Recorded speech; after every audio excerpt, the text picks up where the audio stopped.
Assalamualaikum warahmatullahi wabarakatuh. Waalaikumsalam. Alhamdulillahirabbil alamin wa bihi nasta'in ala umuri dunya waddin. Wassalatu wassalamu ala asyrofil anbiya'i wal mursalin sayyidina wa maulana Muhammadin wa ala alihi wa sahbihi ajmain amma ba'du. Selamat siang untuk kita semua. Bagaimana kabarnya? Baik, alhamdulillah, senang sekali. Perkenalkan, nama saya Vita Amalia Husna yang akan memandu pada kesempatan kali ini. Sebelumnya saya ucapkan terima kasih dan selamat datang kepada Ustadz Anis Kuncoro, SAGMA, selaku Wakil Dekan 2 Fakultas Agama Islam Unisula sekaligus menjadi narasumber pada bedah buku kali ini. Selamat datang juga para penikmat buku agenda ngaji posonan dengan tema mengenal lebih dekat ulama Nusantara. Kita akan mengetahui detail jelas tentang Syekh Ihsan Dahlan Al-Jambesi atau sering disebut Kiai Ihsan Jambes. Beliau adalah ulama yang berpengaruh dalam penyebaran ajaran Islam di wilayah Nusantara. Beliau adalah pendiri Pondok Pesantren Jambes di Dusun Jambes, Desa Putih, Kecamatan Gampangrejo, Kabupaten Kediri. Di samping itu, beliau juga terkenal melalui karyanya Sirajut Thalibin yang merupakan penjelasan syarah dari kitab Minhajul Abidin karya Imam Al-Ghazali. Selain dikenal ulama sufi, beliau juga dikenal sebagai ahli ilmu falak, fikih, hadis, dan beberapa bidang ilmu lainnya yang akan dipaparkan lebih detail jelasnya oleh narasumber kita, Ustadz Anis Tias Kuncoro SAGMA. Kepadanya dipersilahkan. Terima kasih Mbak Vita. Bismillahirrahmanirrahim. Assalamualaikum warahmatullahi wabarakatuh. Waalaikumsalam warahmatullahi wabarakatuh. Alhamdulillahirabbil alamin. Assalatu wassalamu ala asyrafil anbiya'i wal mursalin sayyidina wa maulana Muhammadin wa ala alihi wa ashabihi ajmain amma ba'du.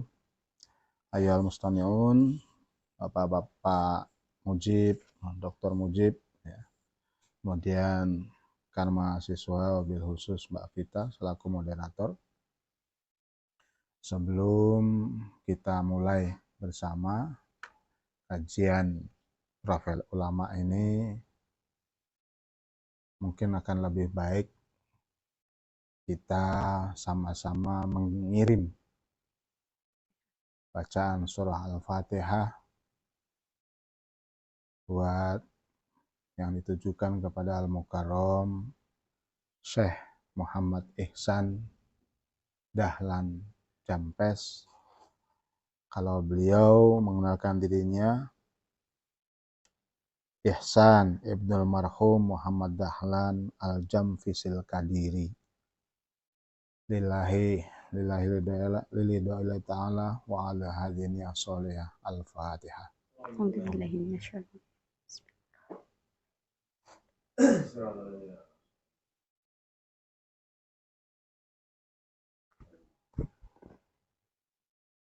Semoga Allah akan senantiasa melimpahkan rahmatnya khususnya kepada almarhum Syekh Muhammad Ihsan Jambes, dan ilmu yang sampai saat sekarang masih banyak bisa dirasakan oleh banyak santri dan ulama-ulama dari yang kecil sampai besar ketokohannya betul-betul akan mendatangkan rahmat lil alamin. Allahumma amin. Baik, rekan-rekan sekalian yang dirahmati Allah, pada kesempatan siang hari ini kita akan bersama mencoba mengulas, ya, mengenal lebih dekat salah satu tokoh ulama Nusantara yang tidak kalah hebat. Jujur saya pribadi memang belum sempat. Mas Mujib malah dahului sudah ke Kediri, ya. Jambes itu untuk ziarah, ya. Ketika saya pertama kali sebetulnya mengenal itu ya ketika mendapat tugas, ya, untuk kajian ulama Nusantara itu, dilalah saya tersentuh ketika membaca sedikit profil ulama yang mungkin atau mungkin kurang journey saya ya, petualangan saya untuk membaca buku tentang tokoh ulama satu ini sangat mengetuk sekali ya. Dan nanti ya monggo pada rekan-rekan bagaimana bisa mengenal meskipun kita tidak ya secara langsung, tapi dari wajah beliau ya terlihat ya, apa yang banyak diceritakan oleh halayak terkait kepribadian beliau ini memang sederhana sekali ya. Di antara tokoh ulama-ulama besar lainnya seperti Syekh Nawawi Al-Bantani misalnya, ya, Kiai Soleh Darat, ataupun Syekh Holil Bangkalan Madinah. Tapi tidak tahu termasuk Hadratus Syekh Kiai Haji Hasyim Asy'ari sendiri. Saya melihat tokoh ini memang seperti gambarannya apa ya, bersembunyi. Saya membayangkannya itu, melihat beliau ini jadi tokoh besar yang bersembunyi di belakang banyak tokoh. Ini membaca sekilas, ya, perjuangan itu juga sederhana saja. Tapi ketika mengikuti perjalanan beliau, apa bahasa dunia tasawuf ada iluminatif apa ya, ada semacam pencerahan, ya. Dan mungkin juga termasuk di dalamnya perubahan ya, transformasi ya, menjadi tokoh yang berbeda. Ya. Ini adalah salah satu kitab karangan beliau yang banyak sekali orang ceritakan, lu-elukan. Sirajut Thalibin. Ya. Jadi ini beliau sendiri nulis ini mukaddimahnya. Maka kalau misalnya jenengan bisa membaca dan banyak menelaah ya beberapa literatur Arab, memang nggak pernah menyangka orang Indonesia tulen, orang Jawa ya mempunyai apa kekuatan balaghah. Ya. Di sini bagaimana tidak henti-hentinya ungkapan di sini banyak ya, tamhid dalam mukaddimah itu seakan-akan tidak kekurangan kosakata ketika memuji, ketika mengagungkan Allah, ketika memuji Imam Ghazali juga selaku buku yang disarahnya. Ya. Baik, sedikit saja yang pertama tentang biografi beliau. Ya.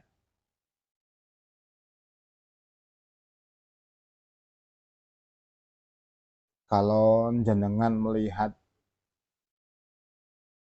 nama, kemudian sampai uraian semua, terkesan memang orang biasa. Tidak menggambarkan sosok tokoh besar akan jadi seperti apa. Beliau mempunyai nama lengkap Muhammad Ihsan bin Muhammad Dahlan. Nah, nama itu berubah ya dari nama kecil umum di Jawa itu. Kalau misalnya kita ke desa-desa itu biasanya ada nama kecil, ada nama tua kayak gitu. Ya. Tapi kalau ini juga salah satu kebiasaan lain adalah berganti nama ketika selesai menunaikan ibadah haji. Nah, Syekh Muhammad Ihsan ini berganti nama menjadi Ihsan setelah menunaikan ibadah haji yang waktu kecil namanya Bakri. Ya, hanya Bakri. Ya. Dan itu beliau pakai sampai ketika menyantri di pondok-pondok. Ya. Dengan menggunakan nama Bakri bin Abu Bakar. Ternyata Itu memang nama beliau. Bin Abu Bakar. Abu Bakar memang itu nama kecil dari bapaknya, Dahlan. Nah, nama populernya adalah Syekh Ihsan Jampes. Ya. Jampes itu merujuk dari tanah kelahiran beliau, juga tempat berdirinya pesantren yang ada di Desa Putih, Kecamatan Gampingrejo, Kediri, Jawa Timur. Dan itu masih ada. Dan kalau jenengan pernah dengar kasus Ning Imas dengan Adi Kunto, nah Ning Imas itu adalah salah satu cicit beliau. Ya. Dan masih ada asuh di pondok, beberapa pondok sebelah daerah Kediri. Dan kalau tidak salah, mantunya dari keluarga Kendal ini ya, Gus siapa? Gus Irfan apa ya? Saya lupa itu. Kendal Kalibungu, Neng Imas ini. Syekh Ihsan Jampes lahir sekitar tahun 1901, jadi abad 19. Tokoh yang hadir kemudian setelah ulama-ulama besar lainnya. Masuki ya era modern ini, abad 19 ini. Di dusun kecil namanya dusun Jampes. Beliau adalah putra kedua dari pasangan pendiri Pondok Pesantren Jampes yang sebelumnya bernama Pondok Pesantren Al-Ihsan. Jadi awalnya namanya pondoknya Al-Ihsan, ya. Itu pun ada gabungan lahan. Ya, jadi lahan itu tadinya hanya ada 2 pondok di situ, satunya Jaten, kemudian pondok yang Jaten itu tutup istilahnya, ditinggalkan santrinya, kemudian akhirnya diserahkan kepada pengasuh, ya. Sebelumnya yaitu Kiai Muhammad Dahlan, bapak dari Syekh Ihsan Jampes. Ya. Kemudian namanya berubah menjadi Pondok Pesantren Jampes. Ya. Yaitu bapaknya Kiai Haji Muhammad Dahlan bin Soleh dengan Nyai Atima. Nanti akan saya uraikan silsilahnya. Kemudian beliau ini menikah sebanyak 6 kali. Ya. Nah, coba Anda bisa bayangkan. Dan gadis semua yang dinikahi. Gadis desa semua. Tapi saya bukan melihat apa bayangan, tapi Allah tak bilang. Ternyata mungkin Mas Mujib lebih pengalaman lah. Bisa merasakan bagaimana pasti ada kegundahan, ada kegelisahan, macam-macam. Dari 6 kali perkawinan itu 4 kali cerai. Ya. Dan perkawinan yang kelima itu beliau kemudian berpoligami. Ya. Gadis lagi. Tapi masih di sekitar area Jawa Timur semua. Jumlah putra-putrinya 16 orang. Ya. Yang meninggal itu 2 ketika masih kecil. Ya. Itu. Jadi banyak sekali. Ini dari 2 orang istri. Ya. Wafat termasuk dalam usia muda. Pada usia 51 tahun, termasuk muda. Itu di tengah menulis kitab kalau tidak salah. Itu informasinya. Ya. Baik, sedikit silsilah tentang Syekh Ihsan Jampes. Mudah-mudahan nggak salah ini. Ya. Jadi Kiai Ihsan Jampes ini ya, anak kedua ya, dari Kiai M. Dahlan yang asalnya dari Pacitan dengan Nyai Artimah. Ya. Kemudian Kiai M. Dahlan ini putra dari Kiai Soleh. Kiai Soleh ini adalah salah satu tokoh ulama ya, yang memang kalau dulu biasa nyantri itu dari satu pondok dan sampai ke Jawa Timur. Ya. Nah, sampai ke Jawa Timur itu akhirnya menikah ya, dengan Nyai Istianah itu. Ya. Nah, diterangkan bahwa Kiai Soleh Bogor ini masih satu trah dengan Sunan Gunung Jati. Ya, jadi salah satu dari trah Sultan di Kuningan. Kuningan itu Cirebon tapi ke arah barat terus ya. Cirebon, Kuningan itu masih tahu. Jadi orang Sunda. Maka kalau tadi ngelihat fotonya, ya memang kelihatan kalau Syekh Ihsan Jampes ini memang paduan, tidak murni Jawa Timur. Biasanya kalau Jawa Timur itu memang agak lebih keras, ini agak sendu. Ya, bukan senang. Ya. Kemudian dari sisi ibu, ya, Nyai Artimah ini ternyata juga bukan orang biasa ya. Itu adalah termasuk dari, masih kalau misalnya dirujuk itu sampai ke Syekh Mursyad Kediri. Ya. Syekh Mursyad Kediri, Kiai Soleh Kediri. Ya. Kalau orang dulu namanya itu nggak panjang-panjang. Ya. Kadang ditambahi dengan Muhammad. Sedangkan dari neneknya lagi, neneknya Yai Ihsan Jampes itu dirujuk sampai ke Sunan Ampel. Ya, masih sampai kerabat nanti cicit Kiai Haji Hasan Besari. Kiai Istiana ini adalah putri dari Kiai Mesir. Ya, Kiai Mesir ini nanti menikah, tidak ada keterangan itu istri dari Kiai Mesir ini. Nah, istri Kiai Mesir ini yang merupakan kakek dari Yai Ihsan itu masih satu trah dengan Sunan Ampel. Ya.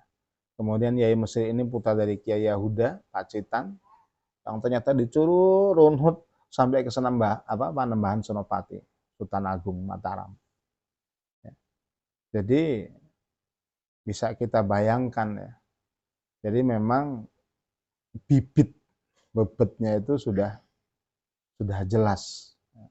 Sehingga kalau misalnya sampai ketokohan beliau itu mendunia seperti sekarang yang kita banyak dengar, bukan sesuatu yang aneh, tapi menjadi sesuatu yang berbeda ketika kita mengamati perjalanan hidup beliau.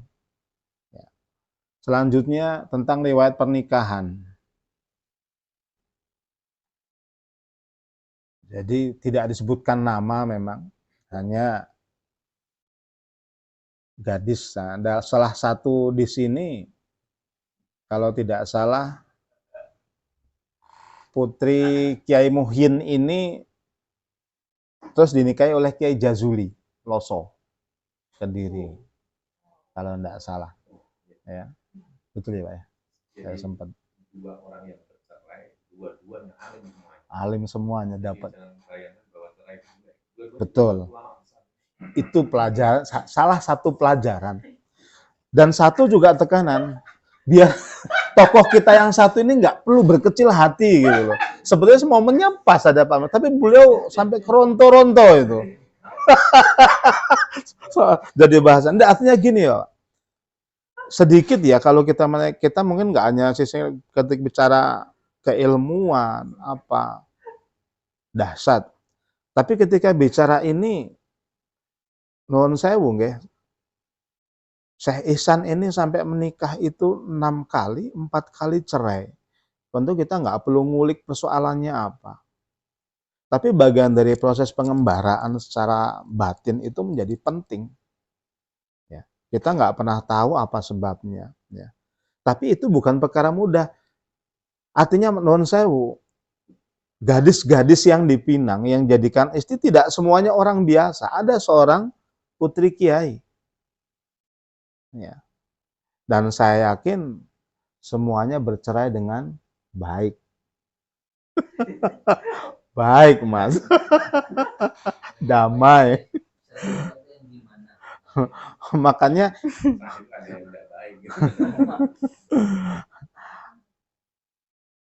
at-tolak itu memang sesuatu yang ya, tidak disukai Allah, ya. Tapi ya diperkenankan. Tapi ya baik tolak maupun tidak itu harus dengan cara tetap yang ma'ruf. Harapannya adalah itu. Ya, mudahkan pesan ini bisa tersampaikan kepada sahabat saya. Harapannya mudah-mudahan bisa terjaga, ya, khususnya menjaga kekerabatan. Ya. Jadi dari Malang yang pertama itu tidak berapa lama cerai, kemudian menikah lagi, ya, cerai lagi, ya, kemudian sampai di sekitar, ya, desa sekitar tidak jauh lah di daerah Kediri juga, Pagu, Polaman, ya. Sampai akhirnya ya salah satu hasilnya adalah kitab ini ketika beliau menduda. Nah, itu juga pesan itu. Jadi produktif. Ya. Pak Mujib ketika itu menghasilkan berapa buku ya Pak? Disertasi. Salah satunya selesai. Buku juga selesai. Hidup cerai.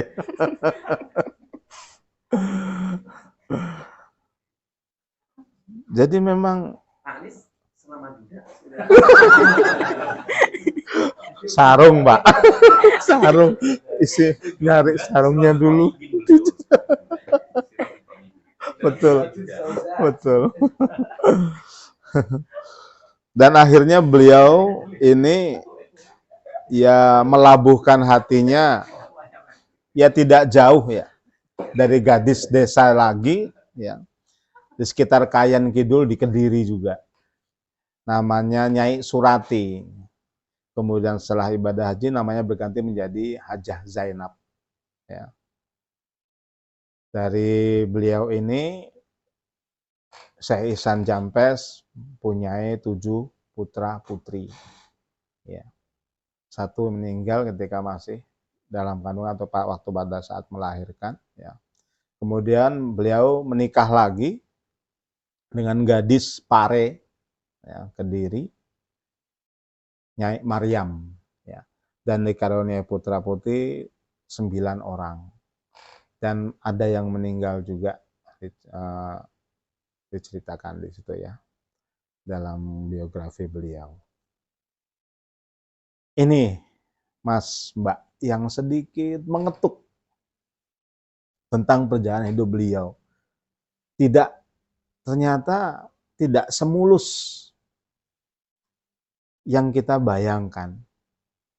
Saya dulu kalau bicara pengen mengenal tokoh kayak Wali Sembilan yang saya tahu misalnya Sunan Kalijaga.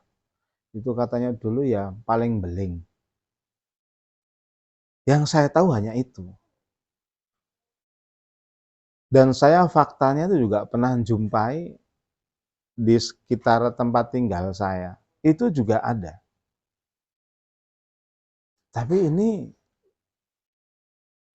juga ada di Kediri Syekh Muhammad Ihsan Jampes. Tapi kalau melihat dari masa kecil beliau, Anda bayangkan saat usia 6 tahun, Yai Dahlan itu furqoh, bercerai. Jadi ayah ibunya bercerai. Tapi saya tidak pernah menemukan literatur yang menulis bahwa Syekh M. Ihsan Jampes itu dari keluarga broken home. Tidak pernah jumpa. Makanya saya kadang-kadang ketika perceraian itu diidentikan dengan anak yang hasil keluarga broken home itu kadang-kadang berat sekali ya.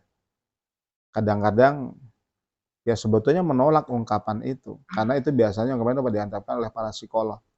Tapi memang hal demikian banyak dialami oleh ulama-ulama. Ulama besar tidak terkecuali. Yang tentunya ini menjadi ibroh, pelajaran kita untuk bisa mengenal lebih baik kehidupan ya. Nah, diterangkan bahwa Syekh Muhammad Ihsan ini berasal dari keluarga terpandang, otomatis ya. Kita sudah lihat terahnya. Bukan orang biasa. Ya. Keluarga terpandang ya. Nasabnya sudah jelas, baik dari bapak maupun ibu. Tapi ternyata perjalanan hidupnya tidak semulus status keluarga besarnya. Ya. Tidak selalu dipenuhi dengan sukacita. Jadi kedua orang tua beliau bercerai, saya beliau masih kecil sekitar usia 6 tahun, kalau tidak salah. Ya. Akhirnya beliau dititipkan ke neneknya. Ya. Nah, ya Anda bisa bayangkanlah anak yang tanpa mendapatkan asuhan langsung. Ya, ya tak ada gading yang tak retak. Ya. Orang itu bagaimanapun tetap ya, ada sisi yang memang tidak nyaman, ada pada situasi kondisi tidak nyaman. Ya. Tapi ini jarang sekali tonjolkan ya, penuh diumbar gitu enggak. Ya. Lagi bagian dari upaya memelihara muruah. Jadi memang di saat muda itu, di usia-usia pancaroba itu ya, jadi dikenal beling mudanya ini, badung seperti itu. Tapi ada beberapa literatur itu menyatakan bahwa apa yang dilakukan oleh beliau itu seperti Gus Mik ya Pak ya. Jadi atau Gus Miftah sekarang. Jadi maksudnya kesana itu ingin apa sih yang dicari dalam dunia, misalnya kegemaran berjudi. Ya. Apa sih yang ditemukan di arena perjuangan itu seperti apa? Ada literatur yang menyatakan. Jadi memang bukan jadikan itu sebagai kegemaran yang sedemikian rupa, tapi karena memang pergaulan saja pengen tahu seperti itu. Artinya apa, Mas Mbak? Masa iya, ya beliau demikian misalnya perilakunya sampai sedemikian rupa. Tentu tidak jauh dari bayangan itu. Meskipun kalau memang misalnya beling itu masihlah standar umum. Makanya kadang-kadang menjadi perhatian kita mungkin para orang tua itu ya untuk bisa menjaga si kecil ini ya, sehingga jangan sampai kehilangan asuhan. Ya mungkin masa-masa labil, masa pancaroba. Kalau nonton wayang itu umum. Di daerah Jawa, dulu di zaman belum ada banyak televisi termasuk saya, itu saya tahun 80-an ya masih senang nonton wayang kulit itu dengan almarhum bapak itu. Bahkan kalau misalnya nggak bisa nonton, dengarkan radio berjam-jam Kinarto Sabdo itu senang sekali wayang kulit. Maka ndak aneh. Ya, kalau ulama-ulama besar termasuk Syekh Ihsan Jampes ini menggemari wayang kulit. Ya. Dulu saya pribadi biasa kalau malam lek-lekan nonton itu. Ya. Dan yang tidak kalah ini juga mungkin juga karena sering pergaulan tadi, doyan ya doyan gelut, maka keagamaan beliau adalah ilmu bela diri. Tapi ini nggak berlangsung lama. Jadi beberapa literatur itu diceritakan, jadi orang tua ini Yai Dahlan ya, beserta ibunya ini sempat khawatir. Ini kok anak laki yang nomor 2 yang digadang-gadang kok beling, kok seperti ini. Nah, kadang-kadang wadulan dari masyarakat, gelisah, sehingga ini diajak ziarah, sowan ke makam mbahnya Yai Soleh. Ya. Anda boleh percaya, boleh tidak. Ya. Tapi buktinya ada di sini hasil ziarah itu. Ya. Kiranggon Pak. Mas Pak, saya sing dereki Kiranggon Mbak Parani anu ziarah itu dan efeknya terasa sampai sekarang. Itu. Dan saya juga diajak sampai yang ngerasakan juga efeknya.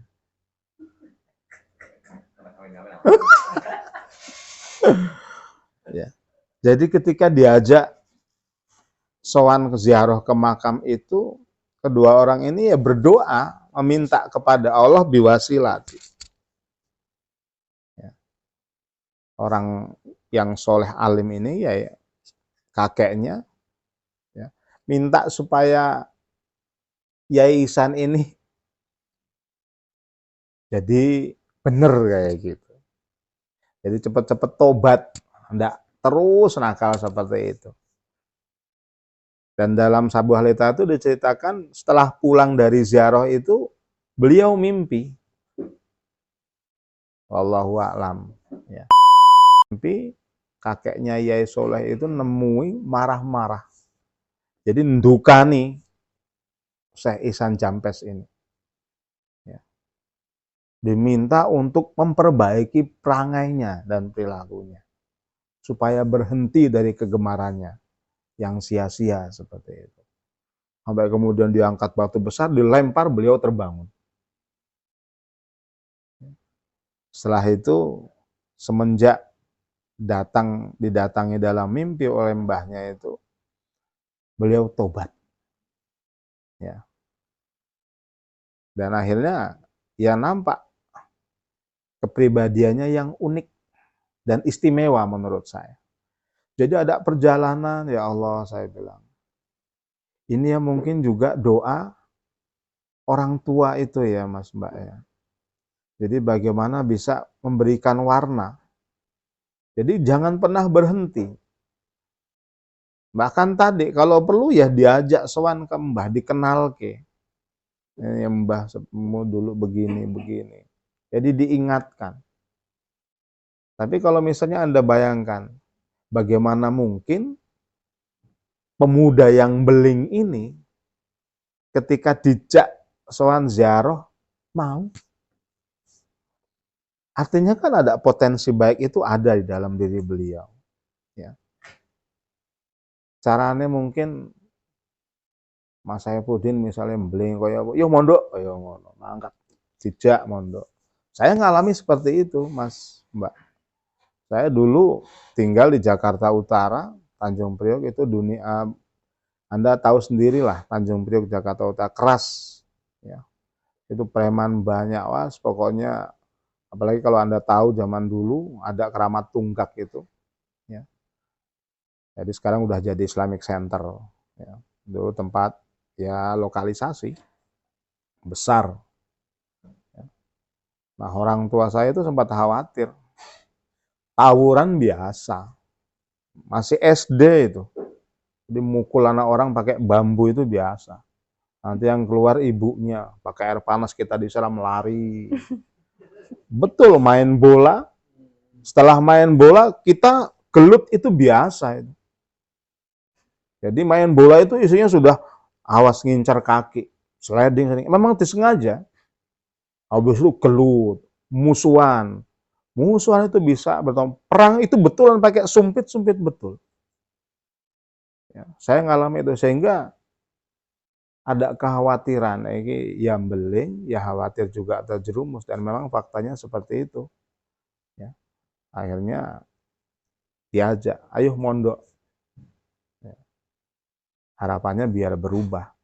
Saya melihatnya kadang-kadang dengan segmen settingan yang berbeda, oh orang tua tuh memang harus mengambil peran seperti ini.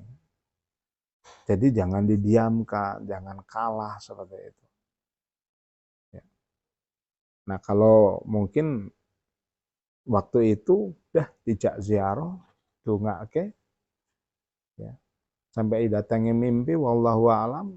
Tapi untuk tokoh satu ini seperti ini bukan suatu hal yang aneh saya rasa.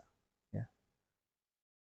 Beliau seperti yang gambar dalam fotonya, saya tidak menemukan foto lain. Mungkin Pak Mujib waktu ke Jampes ada Pak? Tidak ada, paling hanya itu ya. Memang kekurangan zaman itu ya. Pribadi yang sederhana, pemalu, pendiam. Setelah apa mungkin setelah itu, setelah kasus pasca pertobatan. Jadi beliau itu sering menyembunyikan identitas diri. Bahwa beliau adalah anak orang terpandang, anak kiai besar, anak darah biru. Masuk dalam ke darah biru. Jadi beliau tidak mau privilege diistimewakan, digus-guskan caranya karena seperti itu. Jadi menghindar. Ya. Itu terjadi saat pertama kali beliau nyantri di Jamsaren Solo. Yang menggunakan nama Bakri bin Abu Bakar. Enggak ada yang tahu bahwa beliau ini adalah putra seorang kiai besar, M. Dahlan. Ya. Pondok Jampes itu besar pada masanya, pada abad 19 itu. Tapi dia tidak pernah dia menggunakan bukan nama bapaknya M. Dahlan, tapi menggunakan nama Abu Bakar. Dan lagi-lagi menyembunyikan identitas dari ini namanya apa ya? Itu juga pernah dilakukan oleh sahabat saya satu ini. Iya, mondok ke Magelang. Nggak pernah nyebut kalau dia dosen Unisula. Ketika ketahuan, berhenti akhirnya suruh ngajar kok. Pernah nyoba itu, Dr. Mujib ini. Ngerasakan. Jadi melang-lang buana. Pengen rasanya nyantri. Ada fase itu. Nah, beliau pengen seperti itu. Pengen seperti orang pada umumnya. Belajar nggak ketahuan kalau beliau adalah anak bangsawan. Kiai besar, enggak. Karena memang saya rasa umum ya. Kalau misalnya anak seorang kiai mondok di mana mesti akan dapat keistimewaan. Kiai setempat, apakah pengasuhan, staf pengasuhan, saya di Gontor pun tidak beda jauh, cuma kan tidak diperlihatkan. Tapi kita tahu, ya, kita kelihatan teman sampai kemudian diproses kaderisasi kepemimpinan apa kelihatan. Memang akan diberi lebih, meskipun tidak tampak sama sekali. Tapi kita tahu, oh iya ini putra kiai ini, oh iya pantas seperti itu. Tetap, karena memang jalinan hubungan itu tetap harus dipelihara. Cuma memang tetap jaga-jaga. Nah, keunikan Syekh Ihsan Jampes itu, beliau tidak suka hal-hal yang seperti ini, nggak mau. Ya, sudah melakukan apa adanya. Nah, setiap kali beliau ketahuan, beliau keluar, pamit. Ya, pamit pada kiai, ya, berhenti mondok. Jadi mondok banyak tempat itu beliau nggak lama. Ya. Dan uniknya lagi, setiap nyantri setelah resmi, mesti beliau minta ditempatkan sebagai abdi dalam. Abdi dalam itu yang layani. Khodim. Ya. Pak Mujib, khodim Mbah Muni kah? Oh, Amar mak ngerasa ya Mar. Amar lagi tok iki. Oh, lakui. Nah, banyak nek Amar saya paham saya niatnya kene untuk gratis daharan ya. untuk berkah kan akeh Bapak ngerti dhewe. Nek saya nyebutnya dulu seksi tanzif. Bagian bersih-bersih. Wah itu apa? Wis pokoknya ngresiki kabeh, maan terus pokoknya. Kalau udah hajat apa, wis pokoknya. Tapi ora lemu, Pak. Jadi Syekh Ihsan juga seperti itu. Beliau enggak artinya memang low profile Anda bisa bayangkan sendiri enggak suka. Aslinya saya enggak tahu. Kita enggak bisa mengulik secara lebih dalam karena kita memang tidak mengenal, hanya mengalir saja apa itu bagian dari perjalanan ketika masa kecil, kita nggak pernah tahu. Tapi faktanya adalah ini, ya. Sehingga memang beliau nggak pernah lama mondok. Ini yang nanti yang menjadi menarik. Ya, mondok paling lama 3 tahunan, ya. Kemudian berhenti pindah lagi, hampir sekitar ada 7 atau 8 pondok. Ya. Di Semarang nanti ada, ya di Semarang, di Yai Dahlan, ya.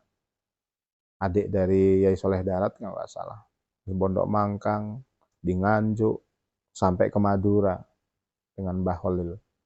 Ya. Yang pertama itu di Jamsaren Solo. Kemudian yang kedua ini yang tadi saya ngobrol sampai Dr. Mujib ini, Mas Dr. Mujib ini, pribadi yang rendah hati. Seperti saya sampaikan tadi, kalau kita nyimak tulisan beliau ini. Sayang ini sudah bukan buku aslinya ya. Jadi di sini ada diterangkan ada tim ternyata. Ya. Ada tim ini. Ashabul Ulama Al-Kutab. Jadi ada banyak ini. Ya. Ada tim yang ya tulisannya di APK sehingga betul-betul seperti kita bilang. Tapi ya saya nggak ngelihat cover ini tulis. Tapi bahasa yang digunakan. Dengan Anda bisa bayangkan, ya, dengan waktu belajar dari satu pondok ke pondok yang tidak lama, ya, tapi nahwu, ya, qawaid, balaghah itu ngelebihi orang Arab nek bahasa saya. Banyak-banyak literatur Arab itu kadang-kadang tidak selengkap inilah ketika menggunakan tamhid misalnya. Pujian paling berhenti pada satu apa dua bait ya. Misalnya di sini Alhamdulillahilladzi as'adaku walibal asfiya biakobatil mujahadat ya. Itu kan jadi semacam pujian ya kepada Allah, tahmid jadi. Was ada kulumbal aulia bil musyahadat wa khalasu asbahal muttaqina min dzalimis syahawat wa akhlasu arwahal muqinina an dzalimis subahat ya. Baru asyhadu alla ilaha illallah syahadatan tudi nujumahin. Ya Allah, kalau kita membaca betul-betul iya ya, dari mana beliau bisa menguasai? Sehingga itu makin menarik lagi menggambarkan bagaimana kepribadian beliau ketika Mbah Zubair, ayah dari Mbah Maimun, ya, main ke Kediri. Ya, jalan-jalan ke Kediri, nah saat ngobrol santai, ya ungkapannya ya seperti ini. Ya. Ngobrolnya dengan bahasa Arab. Ya. Tapi Kiai Ihsan ini menunjukkan, ya gimana lah, saya kadang-kadang kalau ngobrol sama Ustadz Tali itu katanya kebiasaan santri yang sampai gini itu belakangan aja nggak tahu. Jadi santri yang memang karena tinggal di wilayah pondok pesantren yang kiainya masih darah biru. Jadi memang agak dingklu, tidak pernah nggak bakal dengar. Ya, jalan sampai Timpuh itu Pak Tali kalau ngobrol sama saya. Jadi memang kebiasaan dari di istana seperti itu kan ada kiai istana kan ada ulama istana ya. Nah itu dibawa ya. Jalan sampai Depro kayak gitu terus jalan nemu itu ngadep kiai masih ada gitu. Kalau di ada pondok yang pondok modern enggak ada seperti itu ya. Tapi beberapa pondok masih ada tradisi itu depan kita jumpai. Ya. Ketemu kiai enggak bakal dengar, dingklu saja. Nggih, enggak ada omong lain. Ya. Itu. Nah, ini saya bisa membayangkan ketika Syekh Ihsan Jampes ini bertemu dengan Mbah Zubair. Dia cuma di ngobrol itu enggak banyak ngomong nggih, nggih. Tapi karena ngomong pakai bahasa Arab sampai ngapunten yai, ngagem basa Jawi mawon. Ya. Kula saged memahami kitab nanging mboten saged ngendikan cara Arab. Anda bisa apa? Maka saya katakan beliau ini menutupi kealimannya dengan dalih ketidakmengertian. Karena apa? Saking ininya, udah pokoknya khawatir. Tapi ya beliau nyimak. Ya. Setiap kali dia dalam ngobrol itu diminta jangan pakai bahasa Arab. Jangan pakai bahasa Arab, bahasa Jawa saja saya memang paham bahasa kitab, tapi nggak bisa ngobrol bahasa Arab kayak gitu. Cara kita bahasa Arabnya nggak aktif seperti itu. Tapi Mbah Zubair nggak gubris, terus berbicara dengan bahasa Arab ya. Dan segitu Pak, Yai sama, Yai Sam tolong Yai sampai kayak gitu. Tapi kalau misalnya memang seperti itu bisa Anda bayangkan bagaimana mungkin beliau tidak mahir bahasa Arab. Ya. Bahwa diceritakan itu kitab yang beliau tulis ini bukan cuma 5, 10, 50, 100 halaman. Lebih. Ada 1000 halaman. Dan beliau tulis tidak kurang dari 8 bulan. Dan ada banyak literatur itu menerangkan banyak keunikan-keunikan dari apa yang beliau tulis tentang Minhajul Abidinnya Imam Ghazali ini. Bagaimana beliau bisa menceritakan salah satu tokoh Sufi Ibnu Arabi misalnya. Apa iya zaman itu beliau punya manuskripnya? Padahal nggak pernah beliau di Mekah lama ngaji seperti tokoh-tokoh lain, enggak. Beliau lebih banyak berkecimpung di Kediri. Bahkan ketika diminta oleh Raja Faruk untuk ngajar di Al-Azhar, enggak. Saya milih ngajar di Jampes saja, membesarkan pondok itu. Jadi kiai ya, yang murni belajar bahasa Arab, belajar ngaji, ya, murni di Indonesia. Dan tokohnya tidak beda-beda jauh. Ya, tidak sampai seperti kiai-kiai besar lain sampai belajar misalnya dengan Syekh At-Tarmasi, Al-Minangkabau. Tidak. Ya.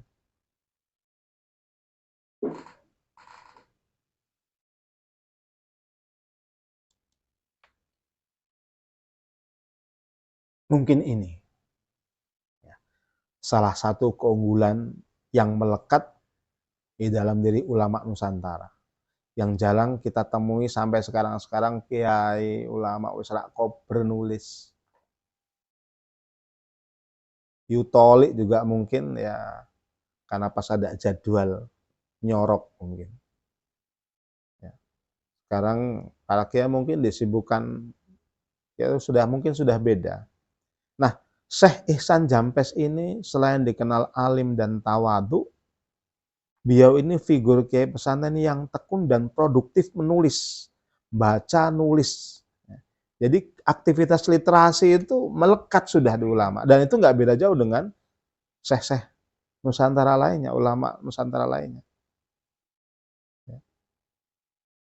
Jadi tradisi keilmuan ulama-ulama Nusantara dulu tidak kalah hebat sebetulnya dengan ulama-ulama dari Timur Tengah.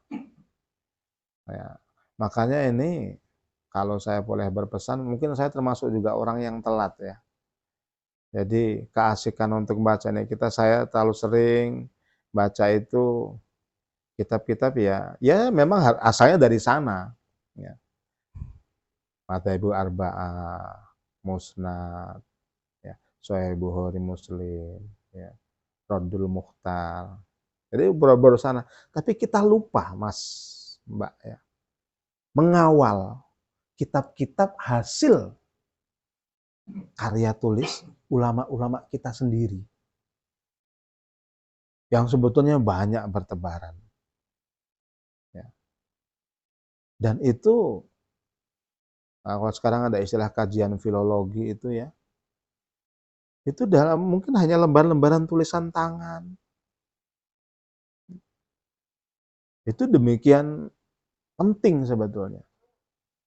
Makanya kalau misalnya kita mau ngulik, coba baca kitab, cobalah kita cari apa yang sudah ditulis ulama Nusantara, ulama-ulama besar kita, ulama yang pernah kita punya dulu. Al-Ibris, alhamdulillah sampai sekarang itu mungkin masih berjalan ya, santri-santri alumninya itu, Mbah Disri itu. Dan itu harus terus kita gaungkan, karena siapa yang akan meneruskan? Dan itu kadang-kadang yang menjadi benteng kekuatan umat Islam Indonesia. Ya.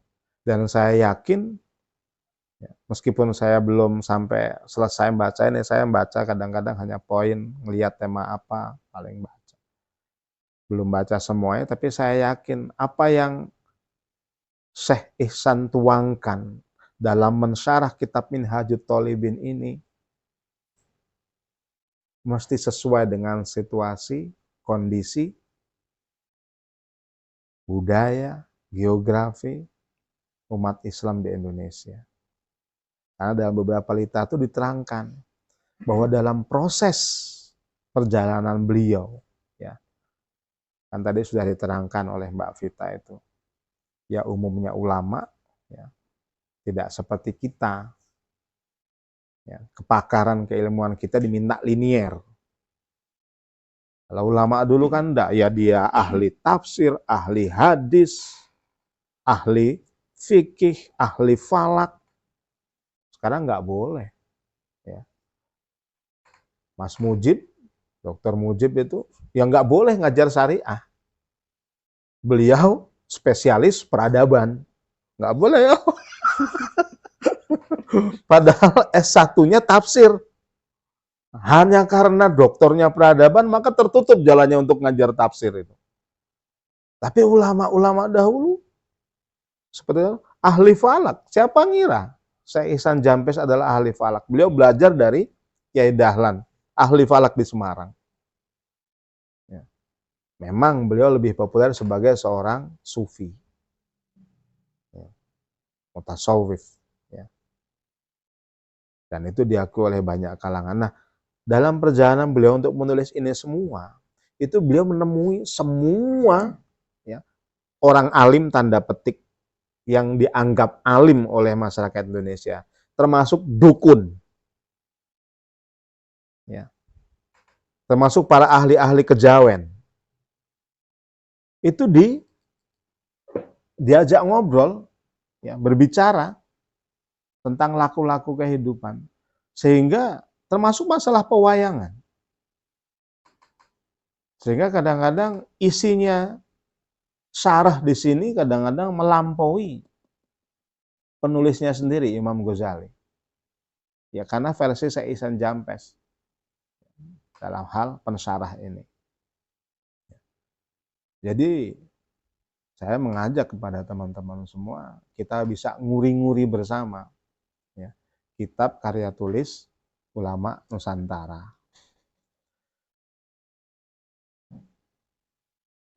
Selanjutnya ini tadi yang saya katakan bahwa beliau ini sering pindah-pindah mondok, pindah-pindah nyantri.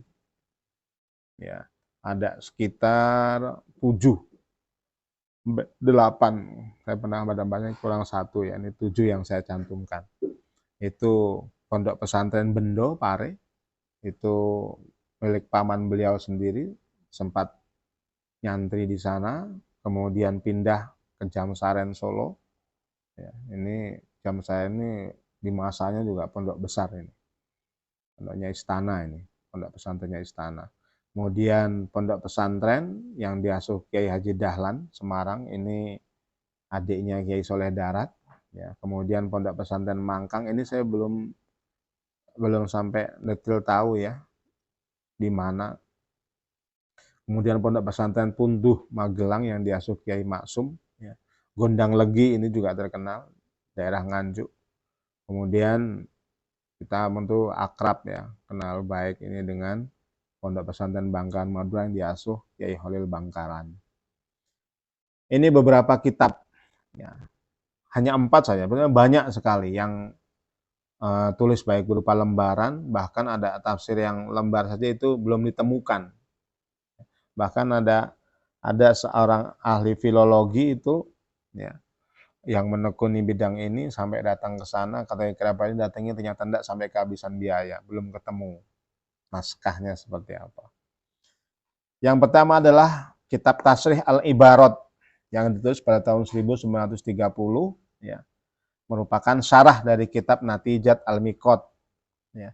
Jadi tadi yang saya katakan tentang ilmu falak ya. Jadi beliau pernah mondok, ya Allah, jadi betapa dahsyat kemampuan kapasitas seorang Ihsan Jampes ini. Mondok tidak lama itu beliau bisa mensyarah kitab kiainya. Ya. Dan dalam satu cerita itu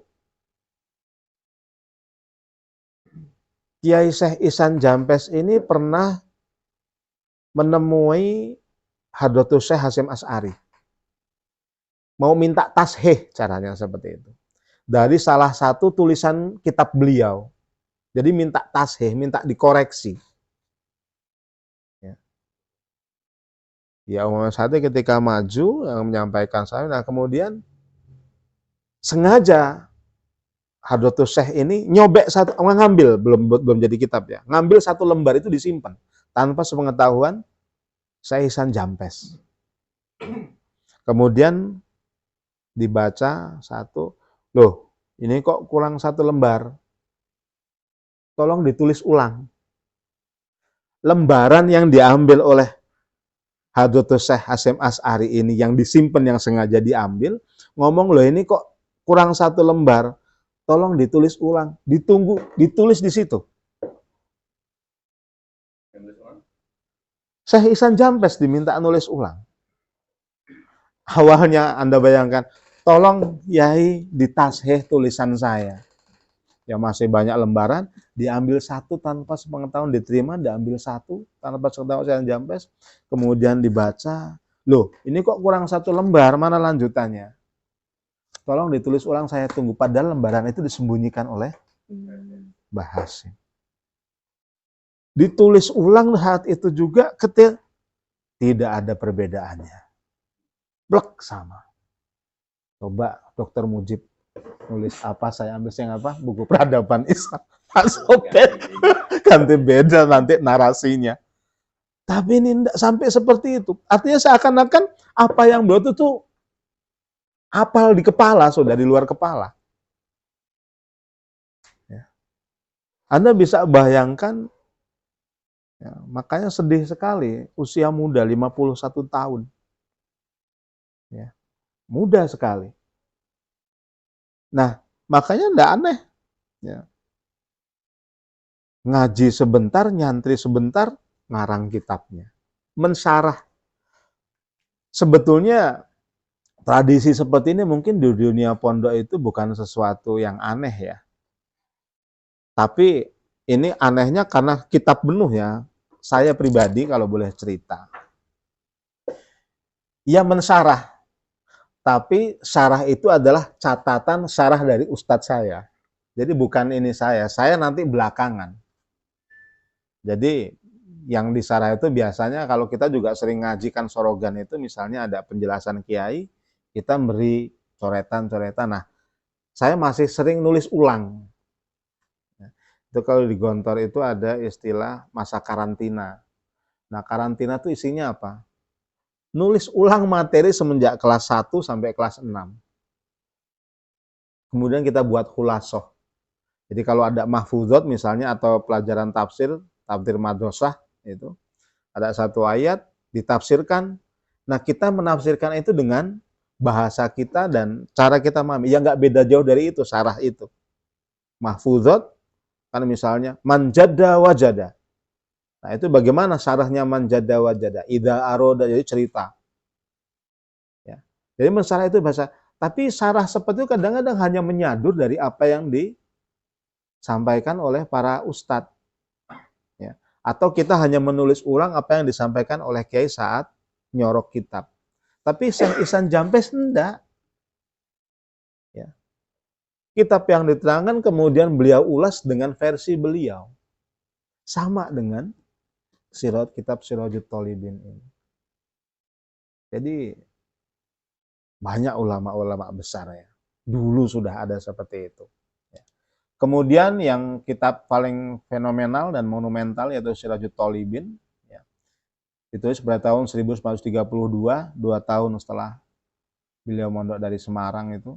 Yang kemudian merupakan syarah dari Minhajul Abidin karangan Imam Ghazali. Ya, tentang tasawuf. Ya.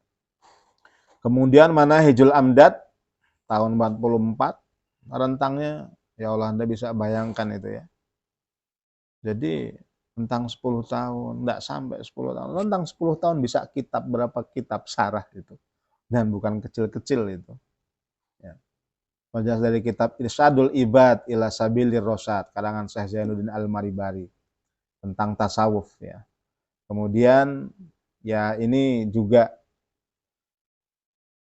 ada literaturan ceritakan, jadi memang beliau ini memang gemar ngopi dan rokok.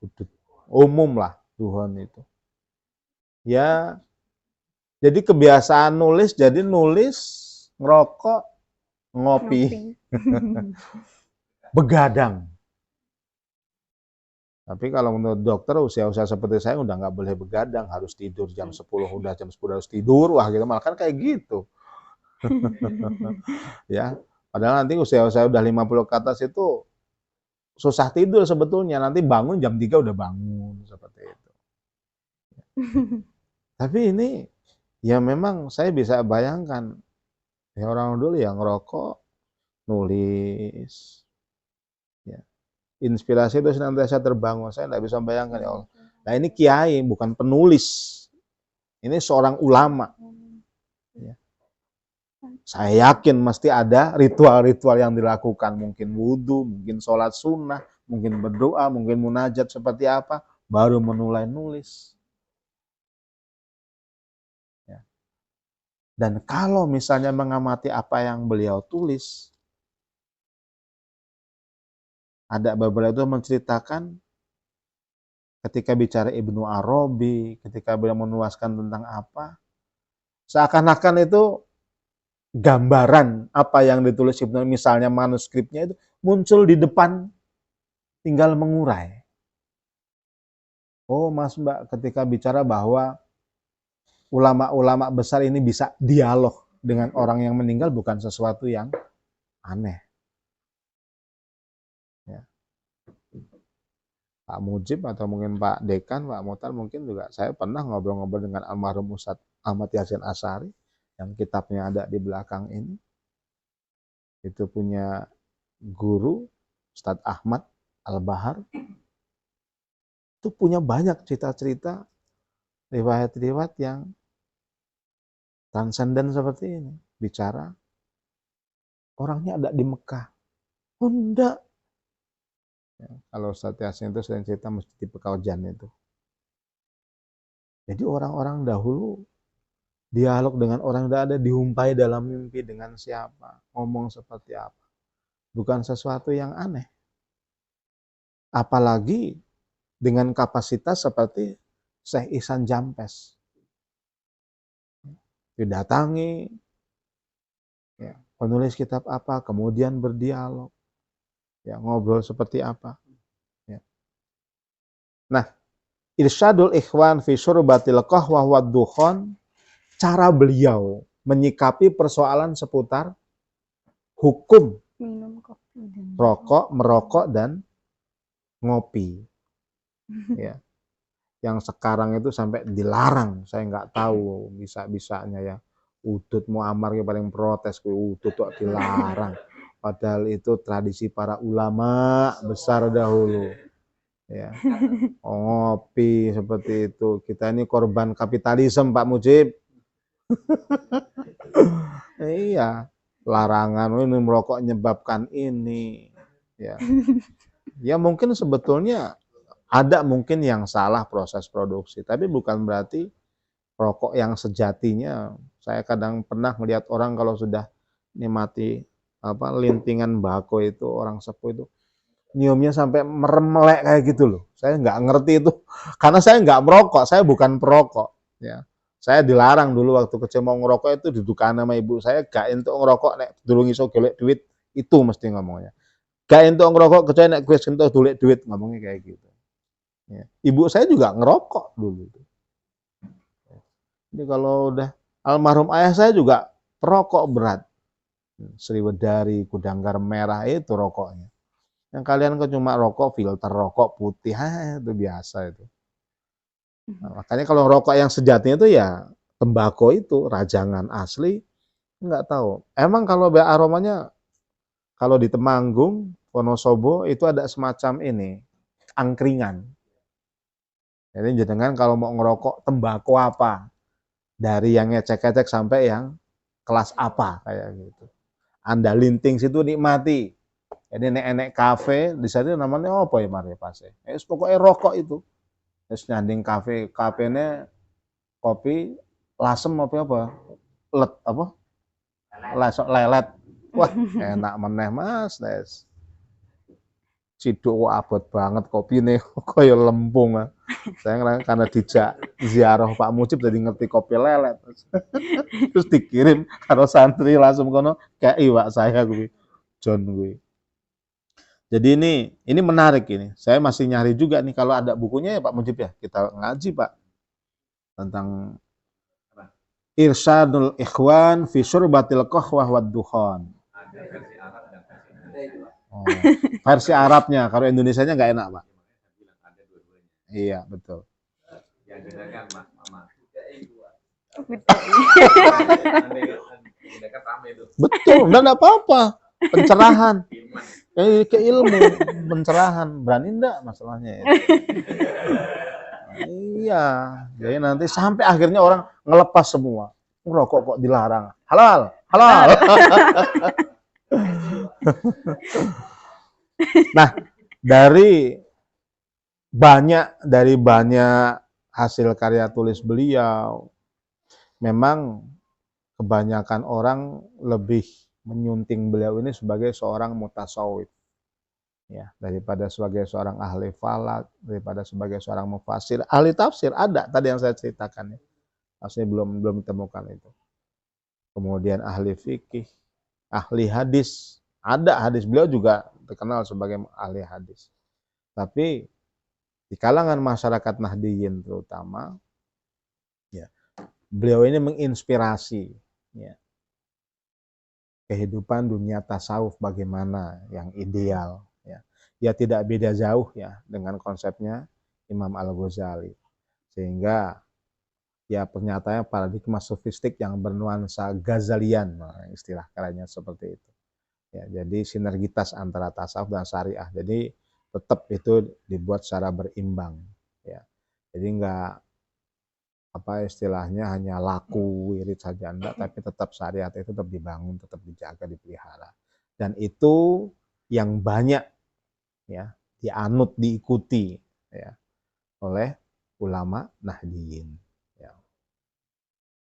Akhirnya mungkin sebagai penutup, ya, dengan apa yang sudah saya sampaikan dan saya ceritakan tadi, nggak salah misalnya saya menyatakan bahwa Syekh atau Kiai Muhammad Ihsan Muhammad Dahlan Jampes adalah pemilik trah ilmu laduni. Kita menggunakan istilah narasi diksi yang populer lah di kalangan masyarakat santri ya, ilmu laduni. Saya itu waktu kuliah tuh denger itu ada itu, karena ada namanya siapa itu, panggilannya Dun Ahmadun siapa saya lupa, itu mahasiswa syariah juga dulu. Tahun berapa itu, tahun 90-an lah. Wah, dua ilmu laduni, karena turu ditakoin jawab iso kayak gitu aja. Nah, dikerjain saya apa ilmu laduni. Nah, saya dengar pertama itu. Jadi malah nggak digontor, saya dengarnya malah ketika kuliah. Ketika banyak bergaul dengan teman-teman pondok salafiyah. Jadi trah ilmu laduni. Ya, ilmu apa itu? Miladungka kan dari firman Allah itu. Suatu ilmu yang sering dimaknai pemberian langsung dari Allah kepada hamba pilihan, padahal di masa muda beliau dikenal beling, ya, dan sebagai hamba pilihan seketika memiliki kelebihan. Jadi orang yang unpredictable, yang nggak pernah diduga, ya, punya ekspektasi berlebih, kok tiba-tiba, kok iso dadi ya? Banyak mas mbak itu kita temui. Nggak pernah muncul apa dalam kehidupan sehari-hari. Tiba-tiba ketika tampil di banyak orang, kok bisa menguasai panggung? Bisa mocok kitab ini padahal nggak terlihat keseriusan dalam belajar. Ya. Tapi ini banyak ahli memang mengoreksi ya. Nggak ada yang namanya orang pintar, orang cerdas tanpa melalui proses belajar. Kita nggak pernah tahu. Saya pernah menjumpai teman ketika mondok itu, kita belajar itu ya begini satu halaman lama, baca, terus ngapal ke. Dia enggak. Besok ujian tinggal gini-gini saja.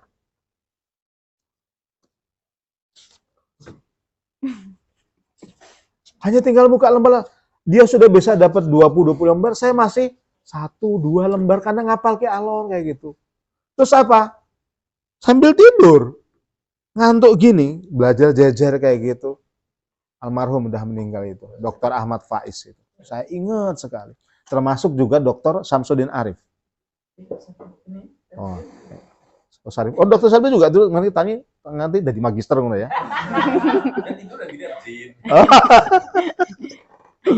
Jadi, tapi tetap ternyata para ahli mengatakan ada proses belajar. Anugerah Allah berikan itu ada banyak sisi mungkin yang kita tidak tahu. Sehingga Allah menganugerahkan lebih mudah. Entah kebiasaan dia dawamul wudu, entah kebiasaan dia menyantuni anak yatim, sehingga Allah suka. Ada banyak hal sisi yang menjadi jalan gitu. Itu para ahli nyatakan, jadi tidak ada orang tidak belajar. Wallahu a'lam bishawab. Halu kalam. Assalamualaikum warahmatullahi wabarakatuh. Waalaikumsalam warahmatullahi wabarakatuh. Monggo. Baik, lanjut Mbak Vita. Diskusi kali ini sangat menarik, namun sayangnya kita dibatasi oleh waktu. Mungkin nanti di luar acara kita bisa melanjutkan diskusi. Jadi kesimpulannya, Kiai Syekh Ihsan Dahlan Al-Jambasi, beliau adalah ulama yang berpengaruh dalam penyebaran agama Islam di wilayah Nusantara. Beliau adalah pendiri pondok pesantren Jambas di Dusun Jambas, Desa Putih, Kecamatan Gampeng Rejo, Kabupaten Kediri. Di samping itu, beliau juga terkenal melalui karyanya Syirajut Tholibin yang merupakan penjelasan syarah dari kitab Minhajul Abidin karya Imam Al-Ghazali.